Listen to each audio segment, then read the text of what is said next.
તમે બીજી કોઈ પણ ગતિમાં બીજા કોઈ પણ સ્થાનમાં જાઓ અને એના કરતાં પણ એક સ્પોટ પર મનુષ્ય તરીકે અહીંયા આવ્યા પછી આપણી અત્યારની જે પોટેન્શિયલ છે એ પોટેન્શિયલને એન્કેશ કરવા માટે આપણે જે પ્લેટફોર્મ મળ્યું છે આવું સરસ પ્લેટફોર્મ તો બીજે ક્યાંય ન મળે.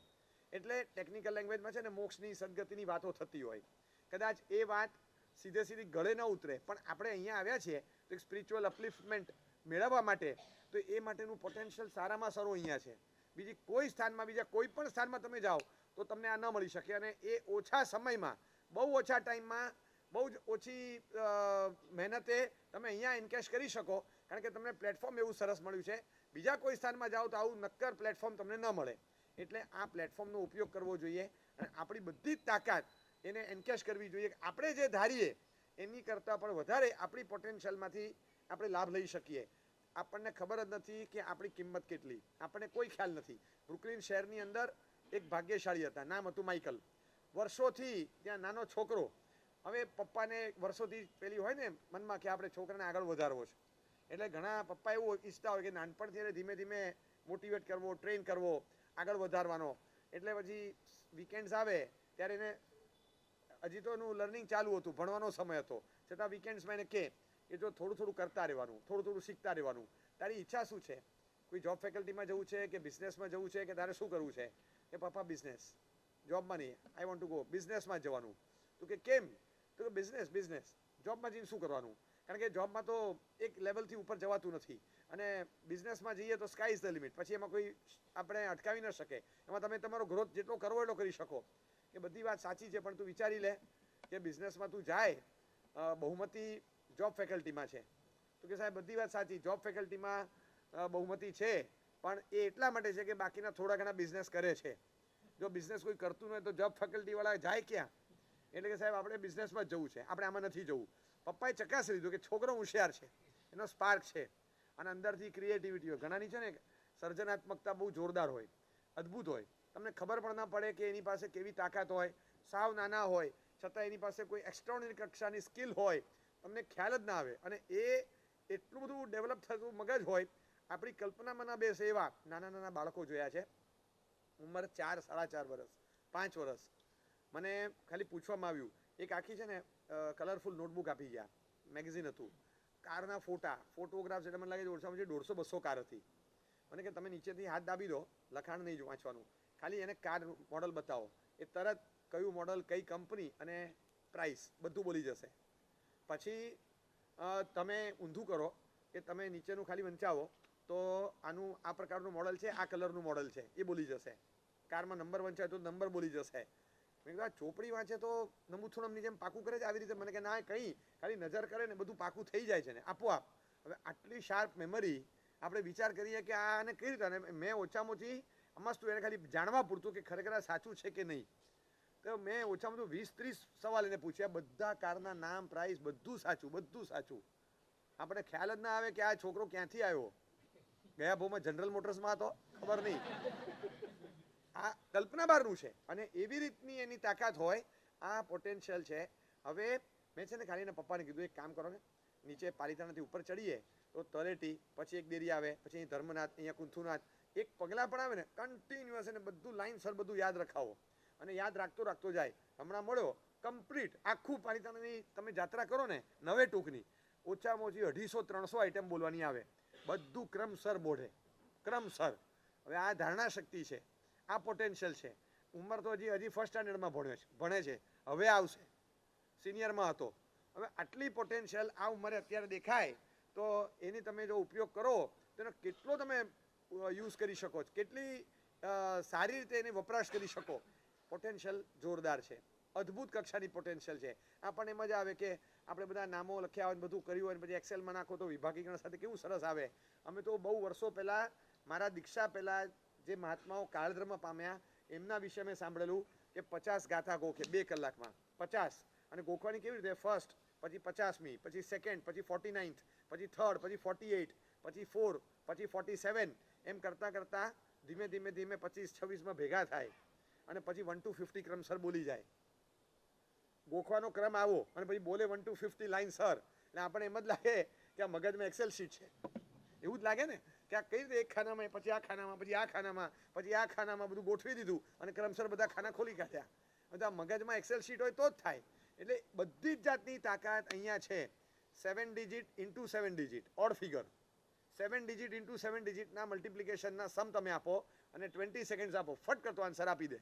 અને 60-65 વર્ષની ઉંમરના જૂની ગણિતની પદ્ધતિઓ આવડતી હોય, 7 ડિજિટનો આંકડો ઇન્ટુ 7 ડિજિટનો આંકડો, અને બધા ઓડ ફિગર, છેલ્લે ઝીરો ના આવે.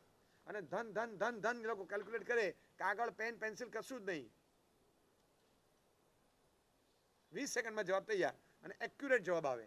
હવે આ કેલ્ક્યુલેશન આટલું સ્માર્ટ અને આટલું ફાસ્ટ અને એકદમ એક્યુરેસી સાથે આ આપણી હ્યુમન સ્કિલ છે, આ હ્યુમન પોટેન્શિયલ, આ એટ સ્ટેક બધું. હવે આ બધું ખતમ થવાનું, કારણ કે સમય આખો અલગ થઈ ગયો. એક યંત્રને આ બધી તાકાત અપાઈ ગઈ એટલે હવે માણસે બધી વસ્તુ ગીરવે મૂકી. હવે આની તાકાત વધી અને આ પોટેન્શિયલ જે છે માણસને મહાન ગણવામાં આવે છે. એનું કારણ જ આ છે કે માણસની પોટેન્શિયલ જોરદાર છે, જબરજસ્ત પોટેન્શિયલ છે. આ પોટેન્શિયલના આધારે જ એને આગળ વધારવાનું મન થાય કે આને જેટલું આગળ વધારવું એટલું વધારી શકાય. એટલે પિતાને મન થયું કે મારે આ છોકરાને આગળ વધારવો છે અને નાનપણથી ટેવ પડાવવું કે મોટો થાય ત્યારે પણ એને અમુક વસ્તુઓની ટેવ હોય. બિઝનેસ કરવા આવે એ કહે છે કે મારે જોબમાં નહીં બિઝનેસમાં જવું છે, તો બિઝનેસ માઇન્ડ ક્રિએટ થાય, કમર્શિયલ ટર્મ્સ બોલતા શીખે, સમજતા શીખે. પછી એમાં રો મટીરિયલ ક્યાંથી લેવાનું, પાવર સપ્લાય કઈ રીતે આવે છે, ફાઇનાન્સ કઈ રીતે નાખવાનું, માર્કેટિંગ કઈ રીતે કરવાનું, લેબરર્સ કઈ રીતે મેળવવાના, સ્ટોક ક્યાં મૂકવાનો, સ્ટોરેજ ક્યાં હોય, બધી વસ્તુનો એને અંદાજ હોવો જોઈએ. ધીમે ધીમે એને આ ફિલ્ડમાં પરિચિત કરતા જઈએ. હજી તો સ્કૂલ ડેઝમાં ચાલુ હતું, હજી સિનિયર સ્ટુડન્ટ બને અને પ્રાઇમરીમાંથી સેકન્ડરીમાં જાય, પછી કોલેજમાં જાય, એને ટેવ પડાવી કે વીકેન્ડ્સમાં મારી સાથે આવી જવાનું, કંઈ ને કંઈ નવું લાવે.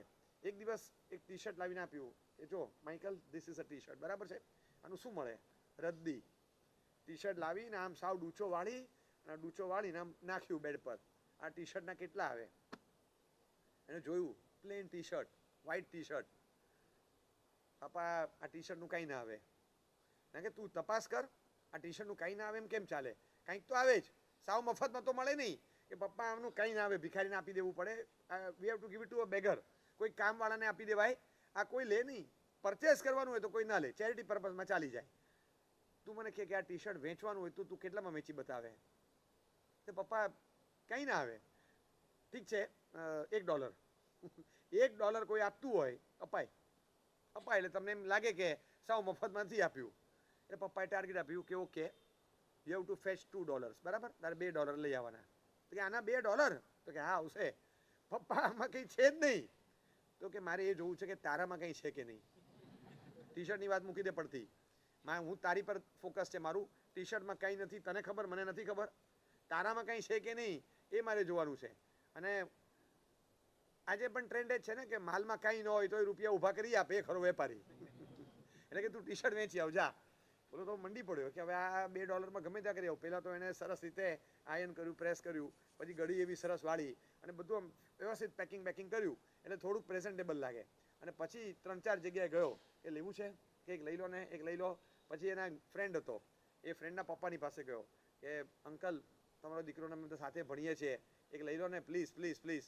આજે પહેલી વાર આવ્યો છું, બોણી છે, ના નહીં પાડતા, પ્લીઝ લઈ લો ને જરા. બહુ આગ્રહ કરીને પેલો મંડી પડ્યો. એ પછી પહેલાં કીધું ઠીક છે વાંધો નહીં ચલો.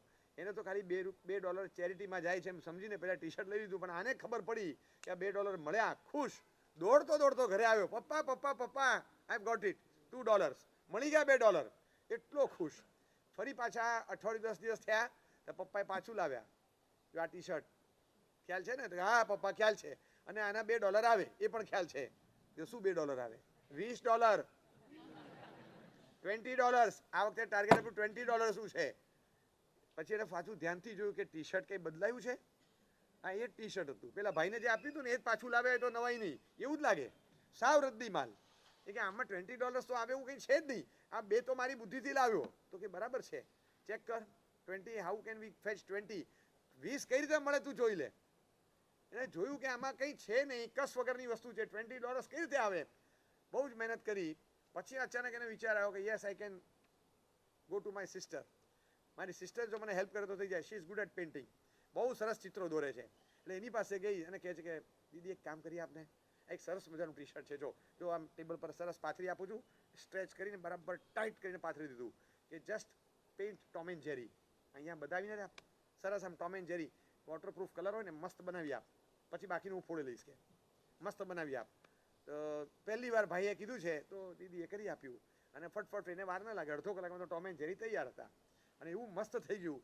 હવે આ ટી શર્ટ લઈને ભાઈ પહોંચ્યા, કિડ્સ એમ્યુઝમેન્ટ પાર્ક હતો એક ત્યાં આગળ, છોકરાઓ મસ્તી કરવા આવે, નાના નાના બાળકો બધા આવે, એના કરતાં પણ નાના. હવે એ ત્યાં પહોંચી ગયો અને ત્યાં પહોંચી આ બધા એ પોતે એકલો જઈ શકે એવો હતો, પણ જે એકલા જઈ જ ન શકે, મમ્મીની કે કોકની સાથે આવ્યા હોય એવા છોકરાઓના માટેના માપનું ટી શર્ટ હતું. ત્યાં પહોંચી ગયો અને ત્યાં પહોંચી અને પછી બરાબર સાઈડમાં એક નીચો બાકડો હતો, ત્યાં બેસી ગયો, આમ ટી શર્ટ રાખીને આમ બેસી ગયો. આમ બધા છોકરાઓ જોયા કરે, ટોમ એન્ડ જેરી દેખાય એટલે મમ્મીને બધા છોકરાઓ જોયું, I want that Tom and Jerry, I want that mamma, I want that. Mummy કે ચલ ચલ. 10 છોકરાને ખેંચીને મમ્મી લઈ જાય તો એક છોકરો તો એવો આવે જે મમ્મીને ખેંચીને અહીંયા લઈ આવે. મમ્મી ચલો ચલો ચલો, mummy mummy Tom and Jerry, mummy Tom and Jerry. પેલો અહીંયા જ ઊભો રહે. આ છે ને સ્ટાઇલ છે. કોઈ પણ મોલવાળા હોય ને તો બાળકો માટેની ચીજ છે ને હંમેશા નીચે ગોઠવે. તમે જોજો, બહુ મોટું સ્ટોર હોય એનો, પણ નીચે ગોઠવે, કારણ કે બાળક કોઈ આમ ન જોવે. એ આઈસાઇટમાં જે આવે ને એ જો દિખતા હે વો બિકતા હે, બસ એટલે એને એ લોકોની સ્ટાઇલ હોય. જગ્યા પણ એવી શોધવાની હોય કે જગ્યા તો તમે સરખી ના શોધો તો તમે બધી રીતે સારા છો તોય માર ખાઈ જાઓ ને, કામ જ ન થાય. સર્વિસ સેન્ટર શરૂ કર્યું, મુહૂર્ત કાઢી, સારામાં સારા જ્યોતિષી પાસે મુહૂર્ત કાઢી અને ઓટો સર્વિસ સેન્ટર શરૂ કર્યા પછી 3 મહિના થયા, એક એક્ટિવા નથી આવ્યું હજી. મુહૂર્ત તો થવું જોઈએ. પછી ખબર પડી કે એક્ટિવા પણ ક્યાંથી આવે, કારણ કે સર્વિસ સેન્ટર ત્રીજા માળે ખોલ્યું હતું. કઈ રીતે જાય? એટલે જગ્યા, જોગ્રાફી મેટર્સ અ લોટ. તમારી જોગ્રાફી છે ને બહુ કામ કરે છે. હવે એને એવી રીતે નીચે ગોઠવેલું એ તરત નજરમાં આવે, મોલમાં ગોઠવે એ રીતે, અને ઊભો રહી ગયો નીચા બાકડા પર. અને પછી બધા છોકરાઓ આવે, એમાંથી એક છોકરો તો જીદ નહીં, મારે જોઈએ એટલે જોઈએ. એના પપ્પા મમ્મી બધા હતા, એને કે જો આપણે છોકરાને ક્યારેય છે ને આજ સુધી કોઈ ચીજમાં ના નથી પાડી, એ કે ગમે તે બસ એને આપી દો, પરસેવો લૂસીને ભલે ફેંકી દે, એનો વાંધો નહીં, આપી દો. એ કે કેટલાનું છે? $20 અંકલ, $20. ઓકે, $20 આપી દીધા. એમને જોવાનું નથી કે it is worth or not, મારા છોકરા માટે હું કંઈ પણ આપી દઉં, બસ એને તો મગજમાં એ હતું. અને આવો એકાદ તો મળી જાય. હવે $20 લઈ લીધા અને પેલો દોડતો દોડતો, પપ્પા આઈ ગોટ ઇટ, $20. પપ્પાએ ખુશ થઈને પીઠ થાબડી કે શાબાશ, કમાલ થઈ ગઈ.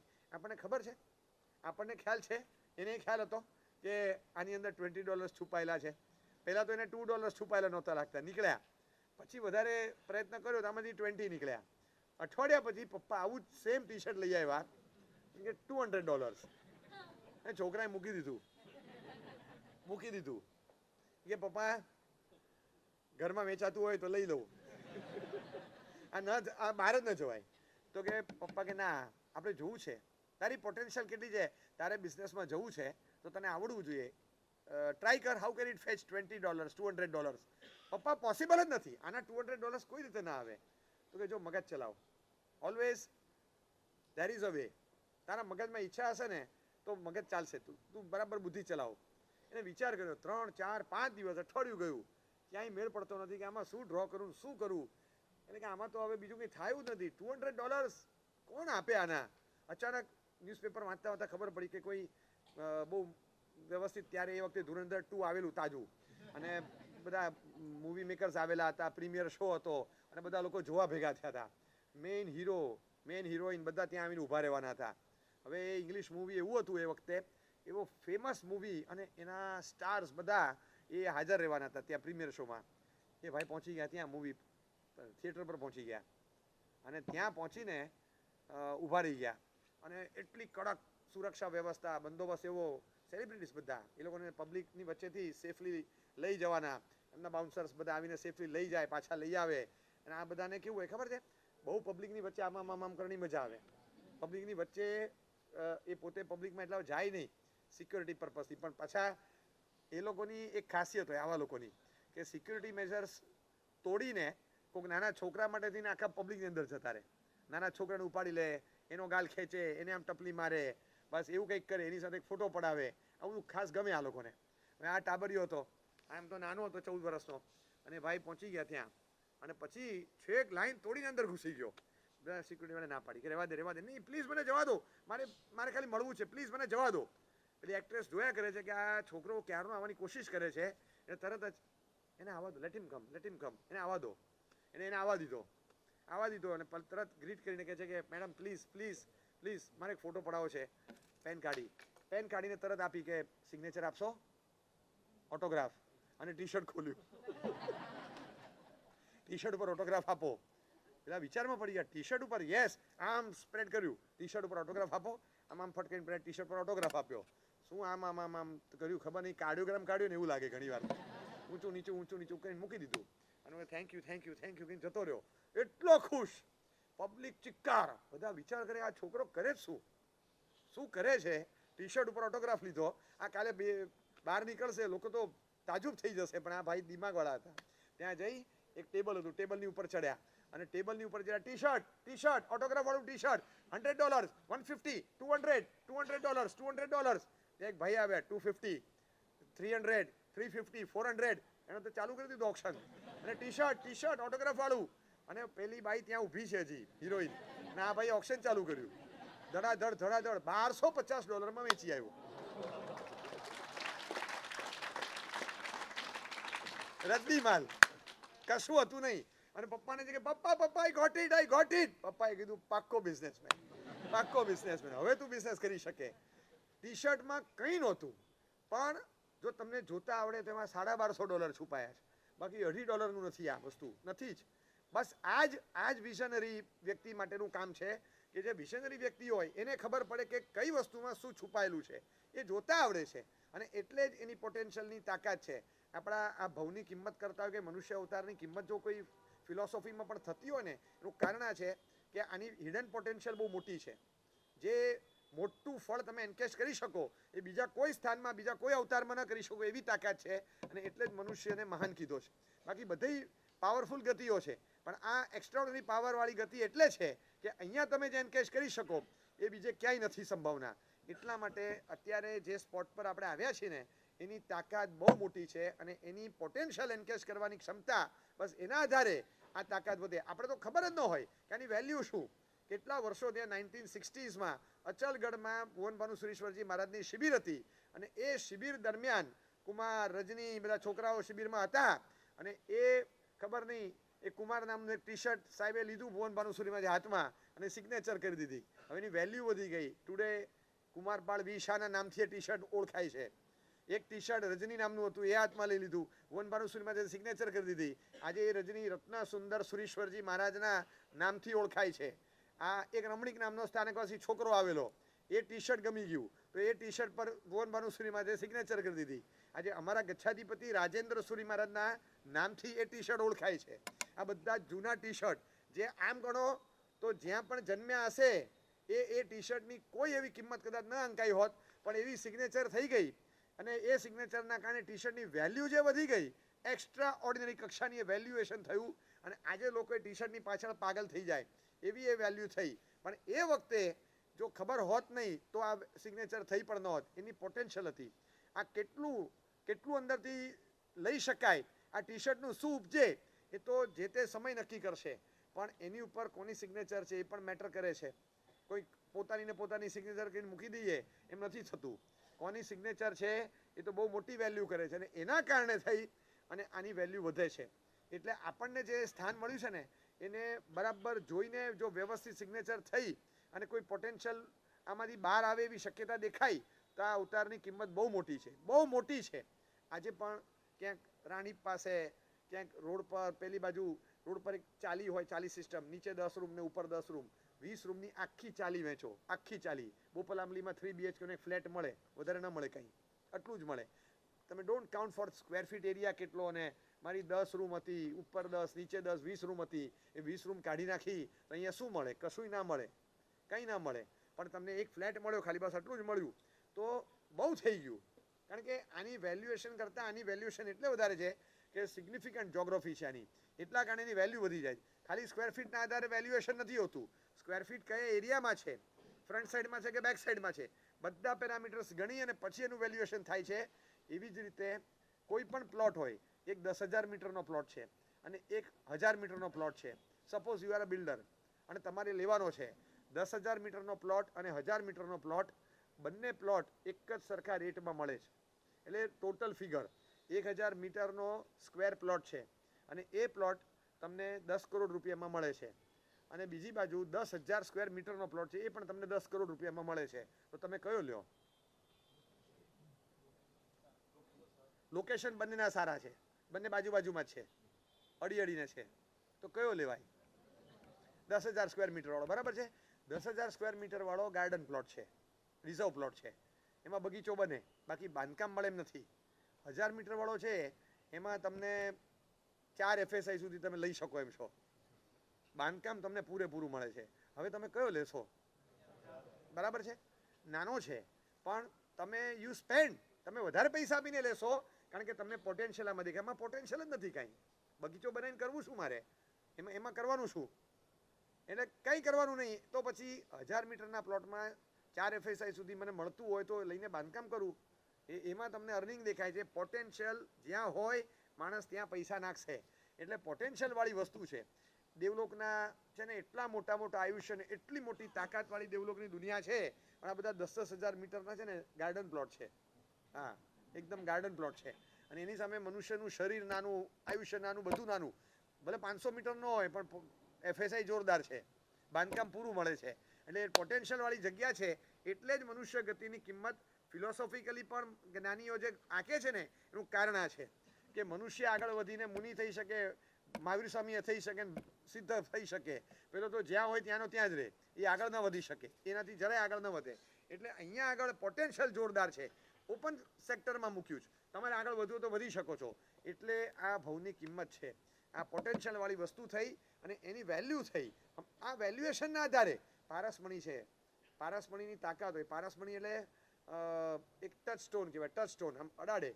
અને સ્ટોન ઓફ અ ફિલોસોફર એટલે કેવું હોય, તમે લોઢાને અડાડો, લોખંડને, એ સોનું થઈ જાય. આ પારસમણીની તાકાત છે. હવે છોકરાઓને પરીક્ષા લેવાની હતી, તો પરીક્ષામાં એક સવાલ પૂછાયો કે એક પ્લેટ પડી છે, પ્લેટ, એક આયર્ન પ્લેટ છે, એક સિલ્વર પ્લેટ છે, અને બંને પ્લેટને બાજુમાં ટેબલ પર મૂકી છે. તો આ બેમાંથી કિંમત કોની વધારે? અને સપોઝ તારે લેવી હોય તો તું કઈ લે? અથવા બંનેની વેલ્યુએશનમાં કિંમત કોની વધારે લાગે છે? એક લોખંડની છે, એક ચાંદીની છે. સ્ટુડન્ટ એવરેજ બધા સ્ટુડન્ટે ચાંદીની પ્લેટ પર સિક્કો મારી દીધો.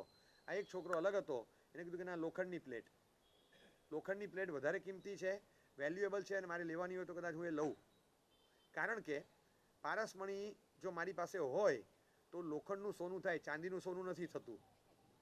અને ચાંદી તો ચાંદી જ રહેશે. હું જ્યારે લોખંડ લાવું છું ત્યારે લોકોને એમ લાગે છે કે આ લોખંડ લઈને ગયો, પણ મને તો એ લોખંડની અંદર સોનું જ દેખાય છે. કારણ કે મારા ઘરે પારસમણી છે, તો આઈ કેન ટર્ન ઇટ, તો હું એને ગોલ્ડ બનાવી શકું છું. તો હું શું કામ ચાંદીમાં જવું? એટલે મારા માટે, મારા મંતવ્ય મુજબ, આ ચાંદીની પ્લેટ કરતાં લોખંડની પ્લેટની કિંમત વધારે છે. હવે એપેરેન્ટલી તમે જુઓ તો ચાંદીની કિંમત જ વધારે હોય, પણ એને હિડન પોટેન્શિયલ જોઈ કે આમાં ક્ષમતા કઈ વધારે. You can never value the thing apparently. તમે એમને ઉપર છેલ્લું ન વેલ્યુએશન કરી શકો, પણ એમાંથી શું બનશે, એ ક્યાં વપરાશે, અને એનું કેટલું ઉપજે, એના પોટેન્શિયલ પરથી અંદર શું દેખાય છે એના પરથી ખબર પડે. એ સિવાય આપણને ક્યારેક ખબર પણ ન પડે એની તાકાત શું છે. એ એટલી કિંમતી વસ્તુ છે, અને એ તાકાત જેને જોતા આવડે એનામાંથી ખબર પડે કે આટલી મોટી વસ્તુ આ ડેવલપ થઈ. એનું કારણ છે કે એ ક્ષમતા, એ હિડન પોટેન્શિયલ અંદર છે. આપણા માટે તો એમ કહે છે કે ઈશ્વરીય તત્વ, ભગવાનનો જે નેચર કે સ્વભાવ, એ જ આપણી અંદર પડેલું છે. એ તો પછીની વાત, પણ સારી વસ્તુઓ પણ જે અંદર પડેલી હોય એ બહાર કાઢવી હોય તો એ બહાર કાઢવા માટે પ્લેટફોર્મનો ઉપયોગ કરવો પડે. એવું પ્લેટફોર્મ મળવું જોઈએ, અને એવા પ્લેટફોર્મનો ઉપયોગ કરતા આવડવું જોઈએ. એવું સારું પ્લેટફોર્મ મળે આપણને તો એનો ઉપયોગ કરીએ તો હિડન પોટેન્શિયલ સારી જેટલી હશે બધી એન્કેશ થઈને બહાર આવશે. આપણામાં બંને જાતની ક્ષમતાઓ છે. અત્યંત ખરાબમાં ખરાબ માણસ બને એવી ક્ષમતા પણ છે, અને એકદમ સારો માણસ બની શકીએ એવી પણ ક્ષમતા આપણી અંદર છે. પણ એ ક્ષમતામાંથી કઈ ક્ષમતાને આપણે બહાર લાવવી એ આપણને ખબર ન પડે. શિલ્પીઓ મૂર્તિ બનાવે, પેઇન્ટર્સ પેઇન્ટિંગ બનાવે, અને પેઇન્ટિંગ જ્યારે કરવાનું હોય ને કે મૂર્તિ બનાવવાની હોય, આબેહૂબ ચિત્ર નજર સામે રાખે, આબેહૂબ એક મહાવીર સ્વામીની મૂર્તિનું ચિત્ર રાખે, અને એ પછી જોઈને નવું કાર્વિંગ કરે તો એક્ઝેક્ટલી એ જ ટાઈપની મૂર્તિ એ લોકો બનાવે. તમે એને કૃષ્ણની કહો તો એવી જ બનાવે, તમે રામની છબી કહો એવી જ એ પેઇન્ટિંગ. એને એક આલંબન જોઈએ, એ જોઈને એઝ ઇટ ઇઝ એવું ને એવું સેમ ટુ સેમ બનાવે એક્ઝેક્ટલી. અને ચિત્રકારને, શિલ્પીને કહેવામાં આવ્યું કે તમારે આખી એક અમારે છે ને પિક્ચરાઇઝ કરવાની છે, અને એ એવી પિક્ચરાઇઝ કરવી છે આખી રામાયણ કે લોકો જોતા રહે. રામાયણ, મહાભારત બધું અમારે પિક્ચરાઇઝ કરવું છે. અમારે કેટલાક પિક્ચર સારા મૂકવા છે આર્ટ ગેલેરીમાં એ માટે કૃષ્ણનું, રાવણના, રામના બધા પેઇન્ટિંગ્સ તમારે આપવાના છે. એટલે એક્ઝેક્ટ પિક્ચર્સ મેળવવા માટે આ ભાગ્યશાળીને મન હવે રાવણનું ચિત્ર દોરવાનું હતું ને, તો રાવણના ચિત્ર માટે એમને જે જોઈએ ને એવો માણસ નહીં મળ્યો કે કોને જોવાનું કોને. અને એ રાવણને જોતા જોતા રાવણને ચિતરવાનો હોય, પણ રાવણનું પેઇન્ટિંગ ક્યાં મળે, એનું ચિત્ર મળે ક્યાં? એટલે એ ભાઈએ એક્ઝેક્ટ જગ્યા શોધી, જેલમાં ગયા. જેલમાં જઈ અને પૂછ્યું કે ખૂનખાર કોઈ કેદી હોય, એ નાનપણથી હું આવું જ કરતો આવ્યો છું કે જ્યારે કોઈ ચિત્ર દોરવાનું હોય ને ત્યારે એને અનુરૂપ કોઈ એવા હોય એવી વ્યક્તિને નજર સામે બેસાડું ને પછી પેઇન્ટિંગ કરી રાખું. તો આવું કરેલું કે મારે આવી રીતે ગોપી અને રાધાના બધા ચિત્રો બનાવવા હતા. તો મારી નાનકડી બહેન હતી, એને બેસાડી હતી સોફા પર અને એને જોઈને મેં પેઇન્ટિંગ બનાવેલું. બહુ સરસ વૃંદાવનનું ચિત્ર મેં બનાવેલું. મારી આ ટેવ છે. ત્યાં ગયો અને જેલર સાહેબને મળ્યા કે સાહેબ મારે કોઈ ખૂનખાર કેદી હોય અને ખતરનાક હોય એવાનો મારે ફોટો જોઈએ છે, એની સામે મારે બેસવું છે થોડો ટાઈમ, એક સાદો સ્કેચ લેવા માટે. લઈ ગયા. જે કેદી નંબર 100 એની સામે બેસો, જો આ કેવો લાગે છે? જોયો કે પરફેક્ટ લાલ ચોળ આંખ, કાળું મોઢું, વાળ, મૂછ, દાઢી બધું જોયું ને, એવો રફ લુક હતો. જોઈને જ લાગે ખતરનાક છે, ખતરનાક. રાવણ મેકઅપ આને જોઈને કરતો એવું લાગે, એવો તૈયાર થયેલો. અને આ એનો લુક ઓરિજિનલ તમને લાગે. પછી એ મગજ તપ્યું. એ વખતે બરાબર એની સામે ચિત્ર દોરતો હતો ત્યારે પહેલા એ પૂછ્યું કે આ શું રહ્યા છે ભાઈ, અને મારી સામે કેમ બેસાડ્યા છે? ત્યારે એને કીધું કે એમને એ પેઇન્ટર છે, ફલાણું નામ છે, જાણીતી વ્યક્તિ છે, આપણા નગરના મોટા આર્ટિસ્ટ છે, એમને એક મોટું પેઇન્ટિંગ આપવાનું છે અને રાવણના ચિત્ર માટે એમને એક આલંબન જોઈતું હતું. તો તમારો ચહેરો જોઈ અને પેઇન્ટ કરી રહ્યા છે. સાંભળી લીધું, થોડું લાગી આવ્યું. 2 મિનિટ પછી આંખો ભીની થઈ ગઈ એકદમ. ચિત્ર પૂરું થવા આવ્યું અને પેલા જતા હતા ત્યારે ઊભો થઈને આવ્યો કે તમે, આ નામ છે તમારું? તો હા. કેટલા વર્ષથી છો આ વ્યવસાયમાં? હું તો જન્મ્યો ત્યારથી, નાનપણથી મારું પેઇન્ટિંગનું જ કામ છે. અને પછી એકદમ રડવા જેવો થઈ ગયો. પછી એકદમ લાગણીથી એક વસ્તુ કીધી, આજથી 18 થી 20 વર્ષ પહેલા તમે કૃષ્ણનું ચિત્ર દોરેલું છે અને અહીંયા ફલાણી જગ્યાએ મૂક્યું છે, બરાબર છે? તો કે હા. અને ત્યારે કૃષ્ણ કેવા લાગતા હતા, કનૈયો કેવો હતો, એ માટે થઈ તમે એક બાળકને બંસરી આપી અને એને કીધેલું કે અહીંયા આમ બાંધ, એક મોરપીંછ અહીંયા લગાડવાનું, એક બંસરી પર હાથ આમ રાખવાનો અને તું 1 કલાક ઊભો રહે. એક છોકરાને તમે આ રીતે આ જગ્યાએ ઊભો રાખ્યો હતો ઝાડ નીચે, બાજુમાં એક ગાય ઊભી હતી અને છોકરો 1 કલાક આમ ઊભો રહે. તમે એને જોઈને પેઇન્ટિંગ કર્યું હતું? હા. એ તમને કેવી રીતે ખબર? તો મને એટલે ખબર છે કે એક કમનસીબ છોકરો હું જ છું. ના હોય તો હું જ છું. એ હું જ છું. હું જ એ છોકરો કે જે મારા મોઢા પર જે ઇનોસન્સ, જે ભાવ હતા, હું ત્યારે 8-9 વર્ષનો હતો. મારા મોઢા પરની ચમક અને તેજ જોઈને તમને મારામાં કૃષ્ણ દેખાયા. આજે તમને મારામાં રાવણ દેખાય છે. 20 વર્ષમાં મારા કુમિત્રોની સોબત, મારા વ્યસની મિત્રો, દુરાચારી મિત્રોની સોબતે મારો આખો ફેસ ચૂથી નાખ્યો, મારા ફીચર્સ બદલી નાખ્યા, મારું ફ્યુચર ચોળી નાખ્યું, મારી જિંદગી આખી ખરાબ કરી નાખી. મને આજે પહેલી વાર ખબર પડી કે 20 વર્ષમાં હું કૃષ્ણમાંથી રાવણ થઈ ગયો છું. તમે ચિત્ર દોર્યું હતું? તો કે હા. અને તમે આ જગ્યાએ આવેલા? તો કે હા. એ જ છોકરો હું જ છું. હું જ ઊભો હતો. એટલે મને હવે ખ્યાલ આવ્યો કે તમે એ વખતે મારામાં કૃષ્ણ જોયેલા, આજે તમને મારામાં રાવણ દેખાય છે. બંને પોટેન્શિયલ હતી બોલો આ બાળકમાં. પણ કૃષ્ણની જે પોટેન્શિયલ હતી ને, એ બાળપણ પછી એને એવું પ્લેટફોર્મ અને એવું મોટિવેશન નહીં મળ્યું અને રાવણ માટેનું પ્લેટફોર્મ તૈયાર અને એવું મોટિવેશન, એવું એન્વાયરમેન્ટ એને મળી ગયું તો રાવણ બહાર નીકળી ગયો, કૃષ્ણ દબાઈ ગયો, મરી ગયો. બંને પોટેન્શિયલ અંદર હોય જ છે. આપણી અંદર વિધિન એક વિલન પણ છે, વિધિન એક હીરો પણ છે. પણ એની અંદર જે સારું તત્વ હોય એને બહાર કાઢવાનું છે. અંદરથી ખરાબ તત્વ બહાર ન નીકળે, એ અંદર ને અંદર સાફ થઈ જાય કે તો શાંત સુસુપ્ત પડ્યું રહે, એટલું આપણે ધ્યાન રાખવાનું હોય.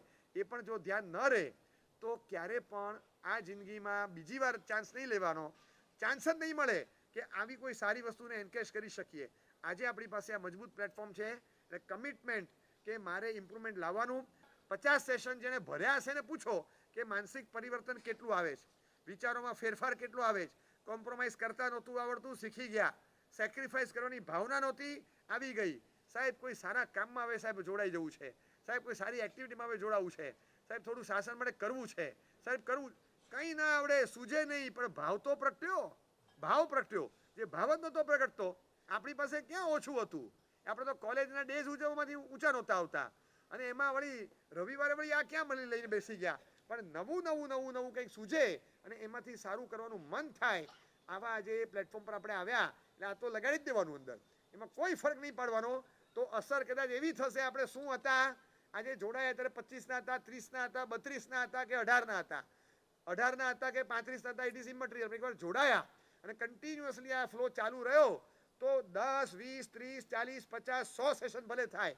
એ થયા પછી છે ને કોઈક પેન્ટર આવશે, કોઈક પેન્ટર, અને એ પેન્ટર આવી અને તમારું મોઢું જોઈ અને કહેશે કે મારે છે ને ગૌતમ સ્વામીનું ચિત્ર દોરવું છે, પણ ગૌતમ સ્વામી જેવો વિનય, એમના જેવી નમ્રતા, એમના જેવી આમ પ્રસન્નતા, એ જે દેખાય ને આમ તમારા ચહેરા પર દેખાય છે. એક ધોતી કેસ નાખીને તમે બેસો ને સામે, મારે એવું દોરવું છે, અને તમે દોરવાનું કહેશો, અને જ્યારે દોરવાનું કહેશો ત્યારે તમને મનમાં થશે આખું ચિત્ર દોરે. તમે આમ નૌકાવાળી લઈ અને ખાલી નૌકાવાળી ગણતા હતા, અને પેલા ગૌતમ સ્વામી તમારામાં જોઈ અને પેન્ટ કરી રાખે, આખો સ્કેચ એનો પૂરો થાય અને પછી કે બહુ સરસ, બહુ સરસ, આ સ્કેચ એટલો અફલાતુન બન્યો છે ને, મૂળમાં મેં જોયા નથી, પણ આમ ગૌતમ સ્વામીની છબી જોવા મળી ગઈ તમારામાં, કમાલ થઈ ગઈ.